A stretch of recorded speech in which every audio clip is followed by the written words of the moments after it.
Io vorrei soltanto dare il benvenuto al Ministro Belkacem, Vallò Belkacem, benvenuta, ci ha fatto soffrire, ma le donne fanno così, stamattina già è stato detto che un inevitabile ritardo è sempre molto carino. Questo però significa che lei dovrà immediatamente soffrire l'intervista e basta, quindi insomma alle 10:30 abbiamo un collegamento da Pechino con il Ministro Fornero. Dunque, la Ministra Vallaud-Belkacem, credo, vorrei presentarvela in un rigo, ha 34 anni, è donna, è di origine marocchina ed è diventato ministro. Se c'è un problema di diversità, credo li abbia accumulati tutti il ministro. Quindi età, gender, ruolo, come dire, e il ruolo fanno di lei la persona che probabilmente in questa stanza più può decidere se una persona può o non può non avere tutto. Devo dire anche però che il Ministro è arrivato a questo supposto con una serie di posizioni anche un po' diverse. Intanto ha sempre discusso, per quello che ho letto del Ministro, la necessità di non essere inscatolata nelle diversità. L'altra cosa per l'appunto di cui ha sempre molto discusso è, come dire, una questione di meritocrazia e di povertà, non soltanto di gender, ma di questo avremo modo di parlare. Allora, Ministro, come si fa ad essere 34 anni, donne di origini marocchine e non voler essere diversi?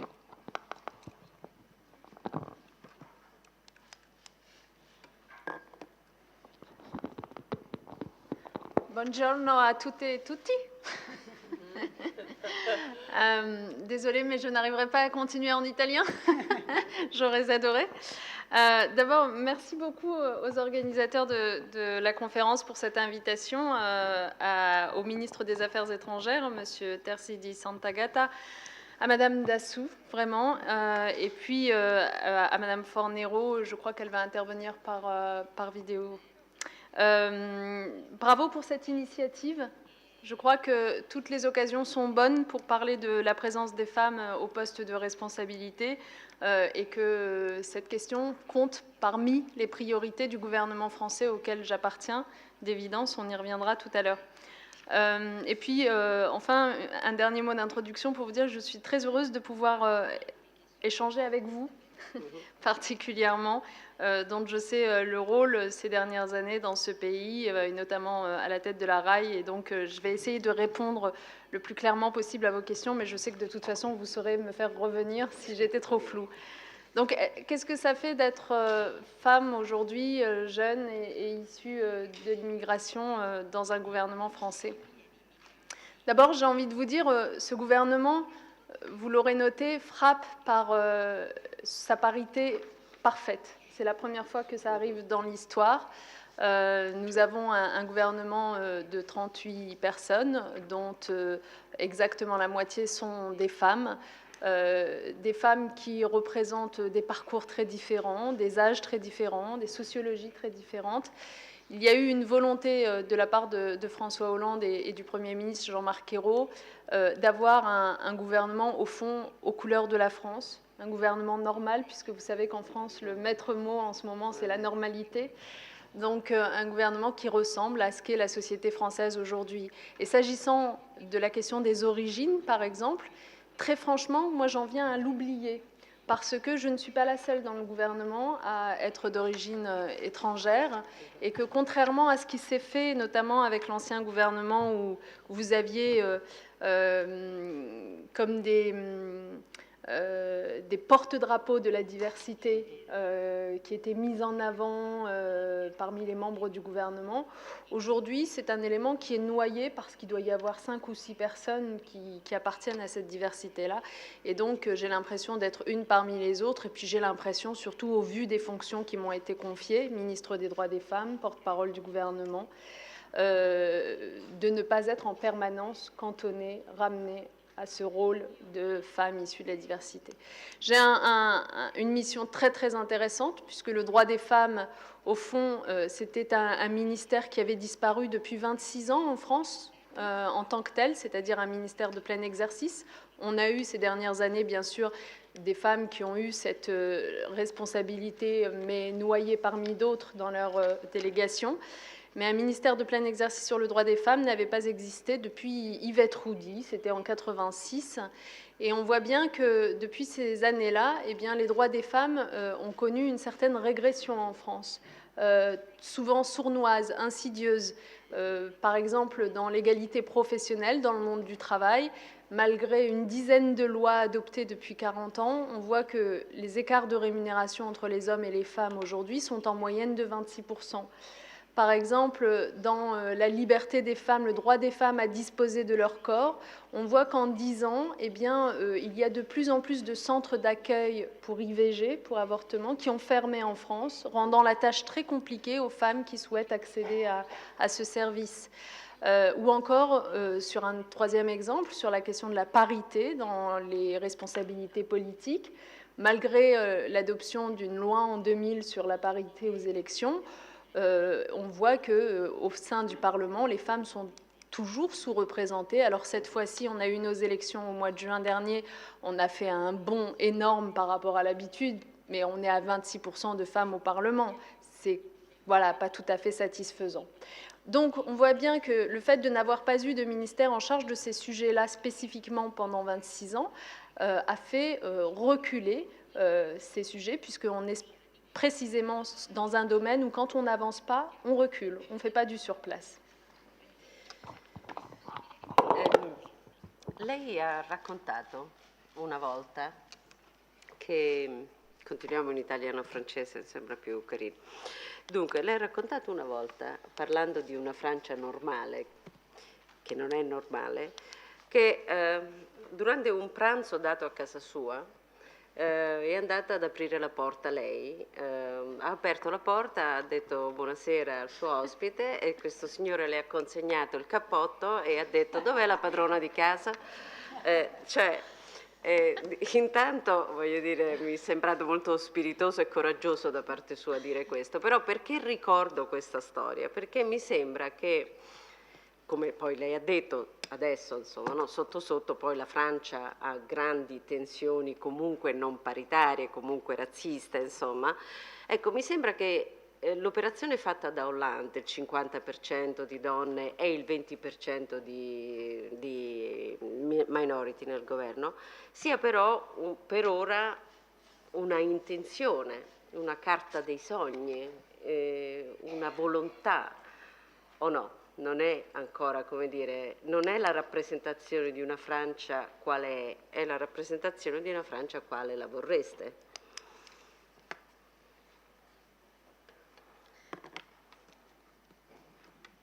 Pardon, j'ai commencé par sourire à votre question parce que je n'imaginais pas que cette anecdote que j'ai racontée en effet dans un livre que j'ai publié récemment puisse dépasser les frontières françaises et m'être rappelée à Rome. Mais c'est vrai, si je l'ai racontée, c'est qu'elle a bien existé et j'évoquais en effet une de mes premières campagnes électorales menées dans une circonscription plutôt bourgeoise, dans laquelle on ne s'attendait pas à voir quelqu'un avec le profil qui est le mien. Et c'est vrai, ce dîner que j'organise un jour chez moi, où j'invite des gens de mon territoire. J'imagine qu'ici aussi, vous faites campagne un peu comme ça. On appelle chez nous les réunions d'appartement.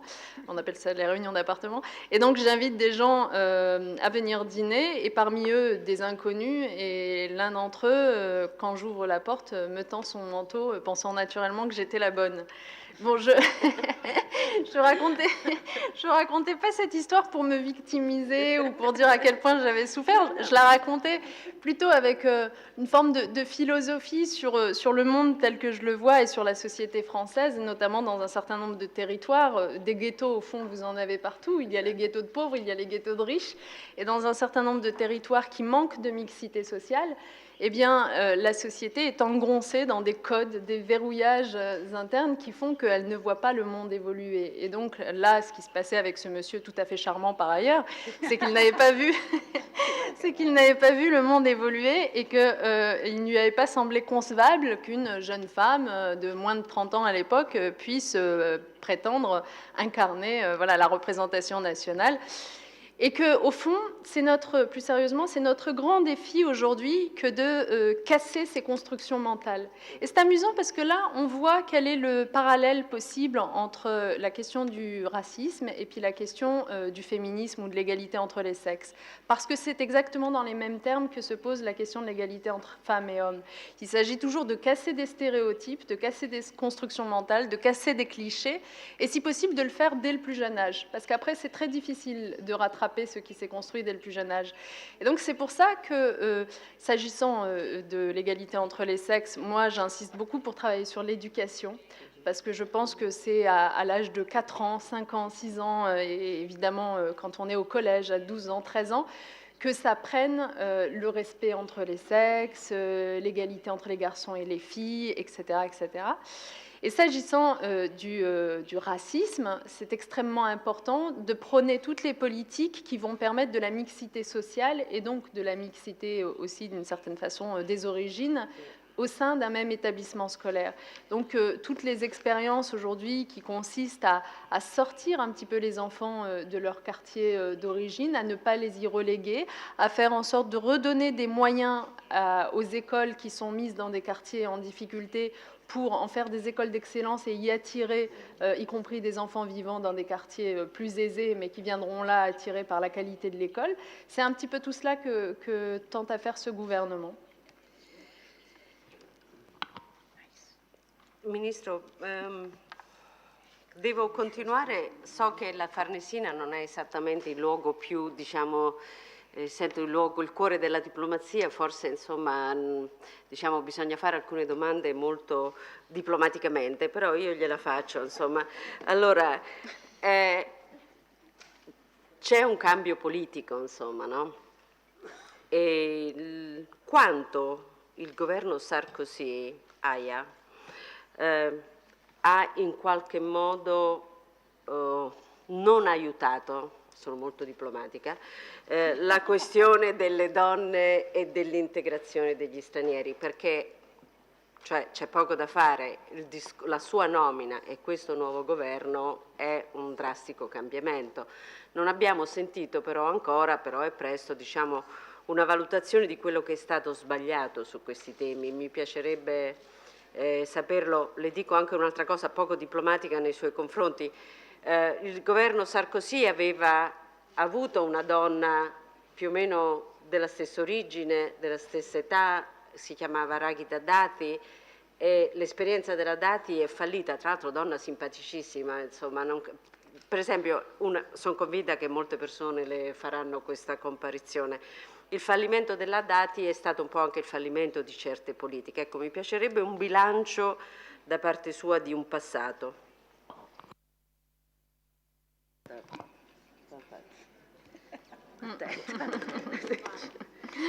Est-ce que je suis tenue par le langage diplomatique aussi ou pas? La langue de bois.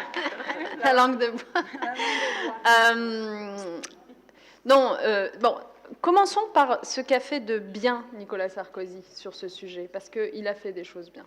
Moi, j'estime que le fait, pour la première fois, pour un gouvernement français, de nommer dans son gouvernement 3 personnalités d'origine étrangère, parce que vous avez évoqué Madame Dati, mais il y avait aussi Ramayad et Fadela Amara, c'est une avancée. D'ailleurs, beaucoup en France ont reproché à la gauche de n'avoir pas été la première à le faire. Et je pense que la gauche s'est sentie tenue par un certain nombre d'exigences lorsqu'elle est arrivée au pouvoir à cet égard, parce que Sarkozy avait malgré tout rendu possible tout cela dans l'imaginaire français. On se disait, ah bon, une femme d'origine étrangère garde des Sceaux, ce qui fait partie des ministères les plus régaliens chez nous, c'est incroyable, mais finalement, c'est de l'ordre du possible. Donc ça, c'était bien. La question, c'est comment il l'a fait et ce qu'il en a fait après. Comment il l'a fait? De mon point de vue, il aurait dû, au moment où il prend la décision d'avoir dans son gouvernement des personnalités d'origine étrangère et de parcours immigrés, aller chercher des personnes qui avaient un parcours politique, une légitimité politique, et donc une expérience et une capacité finalement à faire face à ce qu'est le travail de ministre, qui objectivement est un travail, ne s'improvise pas. Or, lui, il a fait le choix d'aller chercher, les 3 personnalités que je viens d'évoquer sont des personnalités de la société civile, c'est-à-dire sans expérience, sans légitimité, très vite remises en question, et qui ont fait un certain nombre d'erreurs de parcours aussi, qui sont des erreurs de débutantes, mais comment peut-on le leur reprocher alors qu'elles n'avaient justement aucune expérience? Deuxième erreur, comme elles n'avaient pas de légitimité politique propre, elles étaient entre les mains, finalement, elles étaient un peu le jouet de Nicolas Sarkozy, qui, le jour où il s'en est lassé, a pu très facilement s'en débarrasser. C'est pour ça qu'en France, on parle beaucoup à ce sujet de fait du prince. Et on dit, il n'y a rien de pire que le fait du prince, parce que ce que le prince fait, le prince peut le défaire, le jour où il n'est plus de la même humeur. Et c'est ce qu'il a fait avec ces trois dames. Et donc, là où François Hollande, je crois, est un plus fin politicien, c'est que certes, en arrivant, il s'est senti tenu par un certain nombre d'exigences de résultats en matière de présence au sein de son gouvernement de personnes issues de l'immigration. Je crois qu'il a eu ça clairement à l'esprit. Mais en même temps, il est allé chercher des personnes qui ont toute une légitimité incontestable, qu'elles soient politiques, qu'elles soient techniques. J'ai par exemple une de mes collègues voilà, qui est une haut fonctionnaire, spécialiste des finances publiques. Bon, voilà, personne ne remet en cause sa compétence. Quant à moi, j'ai 10 ans de parcours militant et élu local très, très intense derrière moi. Donc, même si, évidemment, le ministère est une nouveauté, je connais les codes de la politique. Je crois qu'on n'est pas dans la même situation que mes prédécessrices. Voilà, donc je pense que ça c'est un progrès en France indéniablement. La deuxième chose, et vous faisiez le parallèle, c'est la question du discours qu'on emploie à l'égard de l'immigration, de l'intégration, etc. Là encore, Nicolas Sarkozy, pendant sa campagne en 2007, avait fait beaucoup de promesses et il était très attendu sur ce sujet parce qu'il fonçait dans le tas, il évoquait des sujets qui étaient un peu tabous, etc. Et finalement, il a beaucoup déçu. Il a beaucoup déçu d'abord parce qu'il n'a pas donné les moyens, notamment à sa ministre en charge de la politique de la ville, qui était Madame Amara, que j'évoquais tout à l'heure, les moyens de fonctionner et de mettre en œuvre le grand plan Marshall qu'il appelait de ses voeux pour les banlieues, c'est-à-dire reconstruction, retour des services publics, etc., etc., qualité de vie, éducation. Non seulement il n'a pas donné les moyens à sa politique d'être mise en œuvre, alors qu'on était à un moment où il pouvait un peu dépenser de l'argent, hein, on n'était pas dans la situation de crise où on est actuellement, donc ça veut dire que ça n'était tout simplement pas sa sincère priorité. Mais en plus, très vite, il a senti qu'il perdait du terrain électoral et donc pour essayer de le rattraper, il est allé chasser, braconner sur les terres de l'extrême droite en tenant des discours de plus en plus radicalisés sur les sujets de l'immigration, de l'insécurité. Et ça a donné en particulier le discours de Grenoble, dont vous avez sans doute entendu parler ici, où il fait un incroyable amalgame entre délinquance et immigration. Ça a donné la chasse aux Roms, on a appelé ça comme ça, c'est-à-dire tout un été, je crois que c'était l'été 2009 ou 2010, où en gros les Roms sont devenus des espèces de boucs émissaires de la politique sécuritaire française. Ça a donné le ministère de l'Immigration et de l'Identité nationale qui lance ce débat invraisemblable sur l'identité nationale en France, qui n'est pas un sujet absurde dans l'absolu, mais qui, posé comme il est posé, au fond veut dire que faut-il exclure de l'identité nationale française, qui faut-il exclure de l'identité nationale française pour qu'elle soit pure et parfaite, plutôt que qui faut-il inclure. On aurait pu la poser autrement, la question. Donc tout cela a mis, je crois, en émoi beaucoup les Français qui ne se sont pas retrouvés dans cette politique, d'autant que ces discours se sont encore davantage radicalisé pendant la campagne présidentielle de 2012. Plus il se sentait en danger et plus il allait loin. Et donc les Français étaient très demandeurs de retrouver un discours très apaisé, même si il ne faut pas non plus être naïf et angélique. Il y a toujours des tensions en France, il y a toujours des interrogations au sujet de l'immigration. Est-ce qu'on n'en accueille pas trop? Est-ce qu'en période de chômage, c'est normal finalement de laisser les immigrés se faire des illusions et penser qu'ils vont venir dans ce pays trouver du travail alors qu'il n'y en a pas pour les Français, etc. Il y a toujours des interrogations comme ça qui traversent la société, mais je pense qu'on peut les aborder de façon plus saine et plus apaisée et sans polémique et sans instrumentalisation, et c'est ce que François Hollande fait. vos agents, vos employés, ou est-ce que vous voyez bien que vous introduisez de la cooptation parce que inconsciemment, quand vous êtes directeur des ressources humaines, vous allez plutôt proposer une promotion à quelqu'un qui vous ressemble, qui a le même âge que vous, qui a fait la même école que vous. Donc c'est quelque chose finalement qui est objectivable.